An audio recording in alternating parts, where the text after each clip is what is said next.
আসসালামু আলাইকুম। তো প্রিয় গাইস, মিজান ইউটিউব চ্যানেল থেকে সবাইকে স্বাগতম। তো আজকে সারাদিন অনেক ব্যস্ত ছিলাম, তো ব্যস্ত থাকার পরও একটু ব্লগে আসছি। তো এটা হচ্ছে আমি মূলত একটা অনেক সুন্দর একটা জায়গায় আসছি। তো এই জায়গাটা হচ্ছে আমাদের বাড়ির পিছন সাইডে, অনেক দূরে মোটামুটি।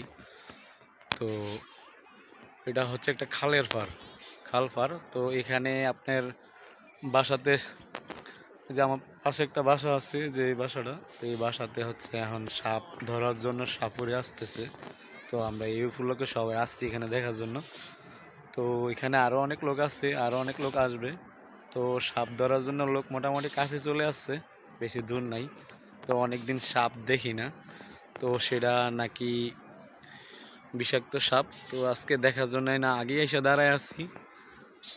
তো কিছু কিছু বিষয়টা হচ্ছে যে আমরা যারা সাপ সাপ কিন্তু আমরা সবাই ঘরেই ফালি একটা একটা কইরা, যারা বিবাহিত। তো তারা তো বুঝেনি যে ঘরের সাপের উপরে বাইরের সাপ বড় একটা বিষাক্ত না, এটা কিছুই না। তো 2-4-20টা মিলেও ঘরের সাপের সমান না। তো এরকম সাপ কারা কারা আরও মানে বশ করেন, তারা আমার ভিডিওগুলো দেখবেন, আর আমার ভিডিওগুলো কেমন লাগে একটু শেয়ার করে জানাবেন। কখনো হাল ছাড়তে নেই, আমরা যেমনই হোক আমাদেরকে আরও শক্ত হতে হবে।